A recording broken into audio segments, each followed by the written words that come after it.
After the incident, they gave Vincent a new coat of paint. And William, he is staying in the shed for a while. Thankfully, the engines sometimes talk to him and learn sense. One day, the manager arrived. Did you learn your lesson? Yes, sir. I learned my sense. Well then, you have to work with Vincent and also Jennings. Thank you, sir. One day, Smudger was ill. Smudger, you have to go to work and William will take care of your work for a moment. William, now you have to work in the docks with Burke and Blair. Who the fuck is Burke and Blair? Burke and Blair were evil-minded, privately owned American engines who were working in the docks.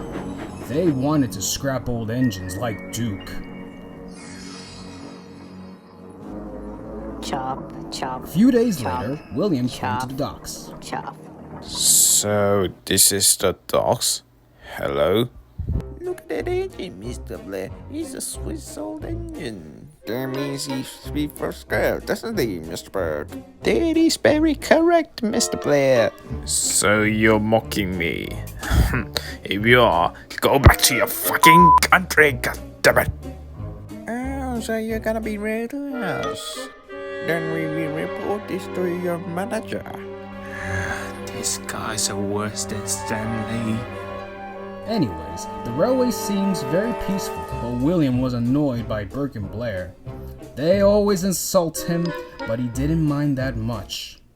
One day, it was a very rainy day. The engines had to be careful because they don't want to derail like Stanley.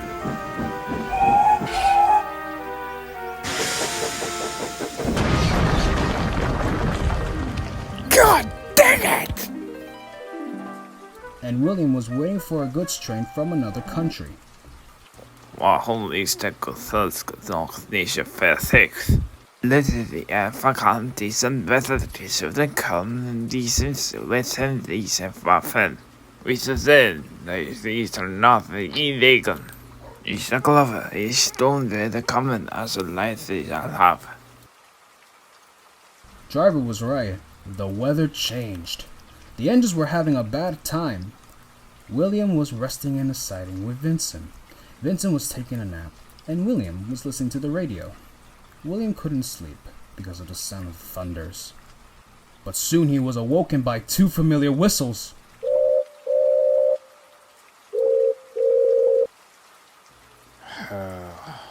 Verdammd. Burke and Blair didn't notice them because they were having trouble with trucks. Then William noticed something.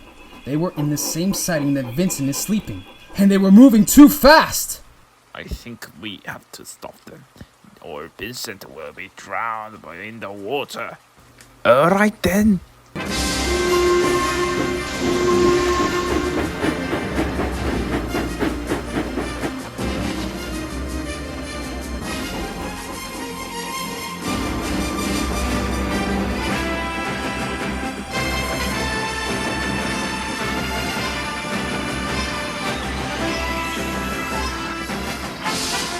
Finally, they stopped. Workmen came to see what happened. The driver and fireman explained what happened. The workmen cheered for him. But Burke and Blair were cross. You caused this accident, doesn't he, Mr. Blair?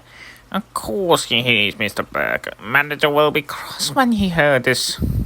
Well, here it is. Now I have a word with you two. But you should shout at them. Indeed, not us.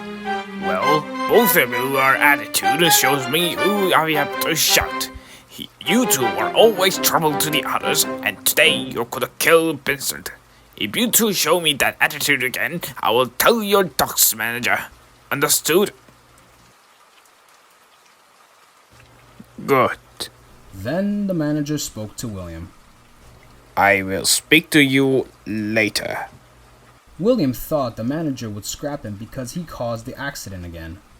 Then Vincent spoke. Don't worry, it will be fine. I wish it is. That night, the manager came and spoke to William. But, surprise to William, manager was smiling. You was very brave to save Vincent, William. This showed me that you're forgiven. Really, sir? Yes, and you will take charge of this special express goods service. Everyone cheered for him, even Stanley. After that, William was taking the special goods train every day, and Burke and Blair are now quiet engines. But still, nothing can change them. Maybe perhaps William was brave because of his old friend.